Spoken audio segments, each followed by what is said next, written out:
Buenos días, estás en Meditación Laica, el canal de meditación para escépticos. Hoy quiero hablar de la comunicación con gente que no medita. Yo creo que, al menos a mí me ha pasado, que cuando ya llevas un tiempo meditando, a veces en lugar de ayudarte a relacionarte con otra gente que a lo mejor no medita, a veces te lo dificulta. Y te lo dificulta porque ves en otros patrones reactivos que a lo mejor tú has empezado a abandonar y entonces te resulta muy cansado interactuar con gente que no entiende cosas que para ti empiezan a ser básicas, ¿no? Sobre cómo funciona su propia mente. Y es posible que en esos casos, ¿no?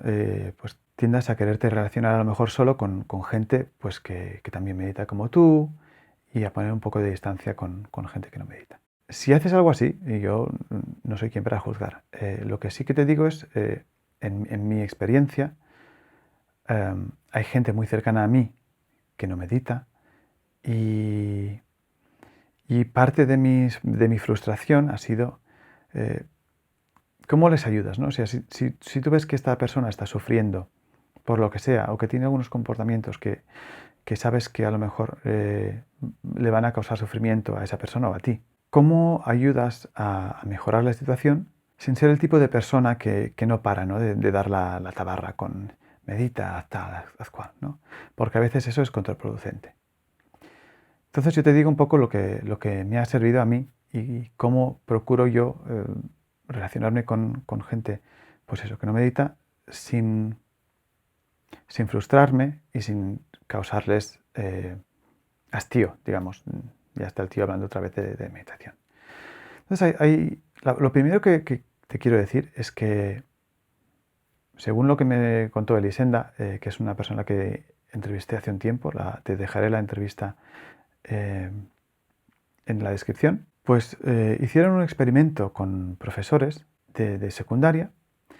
Entonces unos hicieron un curso de meditación y en otro caso fueron los estudiantes los que hicieron el curso de meditación. Y curiosamente, el grupo que experimentó más mejoras, el grupo que se movió más en la dirección de tener un poco más de conciencia, de ser perceptivo, de ser menos reactivo, fue el grupo donde los profesores habían aprendido a meditar y no los alumnos. Y Elisenda me lo explicó en el sentido de que a veces hace más simplemente un ejemplo de cómo se puede lidiar con ciertas situaciones que una obligación de ahora meditar, haz cual. Y yo creo que esto seguramente se debe aplicar también a la interacción entre personas adultas. Es decir, si tú estás casado o lo que sea y tu compañero o tu compañera no medita, el hecho solo de que tú medites ya mejorará la relación. Porque ciertos hábitos que tú vas ganando se van como contagiando al otro. Y yo lo he visto esto en mi matrimonio, que a pesar de que mi pareja no medita y no tiene ningún interés en hacerlo, nuestra comunicación ha mejorado muchísimo simplemente a base de que mi capacidad para escuchar y mi capacidad para decir las cosas sin causar una reacción emocional ha mejorado muchísimo. Y entonces mi pareja, pues también ella ha ido cambiando la forma de expresarse y digamos que la comunicación ahora es mucho mejor, ¿no? Entonces eso es lo primero que te diría, que simplemente mantener la atención y ser capaz de ser menos reactivo tú mismo ya te ayudará cuando tengas una reacción con otra persona que no medita.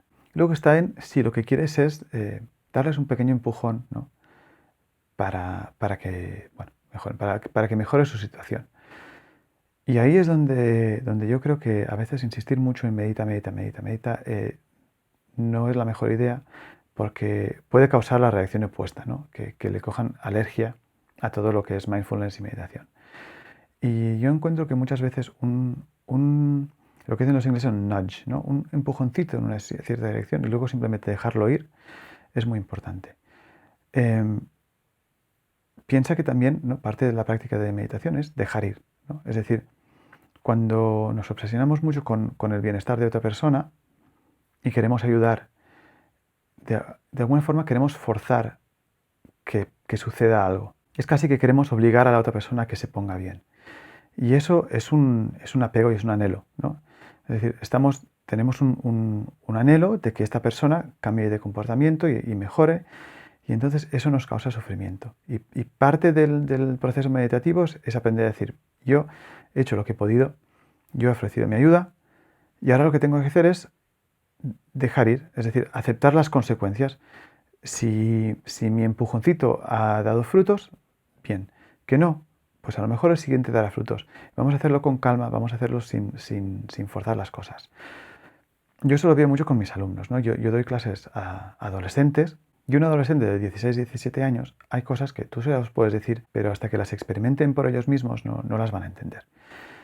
Y entonces yo lo que puedo hacer es hacerles conscientes de que existe, por ejemplo, la posibilidad de meditar. Entonces yo, por ejemplo, he puesto un curso de meditación gratis en mi escuela, donde los alumnos pueden ir y hacerlo y aprender un poco por su cuenta. Y mi idea no es que se vuelvan meditadores de la leche en los 2 años que están ahí. Mi idea es más bien que a lo mejor ahora no les sirve de nada, pero a lo mejor cuando tengan 22 años y les pasa algo gordo y dirán, me acabo de acordar, había esa cosa de meditación. Es decir, yo he plantado la semillita y mi esperanza es que en algún momento en el futuro, no necesariamente ya, pues eso ayude a alguien, ¿no? Mi canal de YouTube es un poco lo mismo. Yo, bueno, pongo mis vídeos ahí, a lo mejor ayudan a alguien. Que no, bueno, yo hago lo que puedo, ¿no? Yo intento dar un poquito de mí, dado que he sacado tanto de esta comunidad. ¿Cómo se puede ir empujando a la gente un poco en esa dirección? Bueno, hay muchas formas de hacerlo, ¿no? Una, por ejemplo, es simplemente hacer que sean más conscientes de sus propios sentimientos, de sus propias emociones, sin mencionar la palabra meditación. Es decir, decir, bueno, pues yo, por ejemplo, mira, yo cuando me enfado, lo siento como aquí, el enfado. ¿Tú dónde lo sientes? Ah, yo, pues aquí, ¿no? Otra forma es simplemente dejando muy claro que quieres a la persona a pesar de que no estás de acuerdo con ellos, ¿no? Y dejarles muy claro que los vas a escuchar sin que importe nada, ¿no? Es decir, oye, yo opino así, pero lo que quiero es oír tu opinión, y sea la que sea tu opinión, no te voy a juzgar por ella, solo quiero entender de dónde sale o lo que has pensado, ¿no?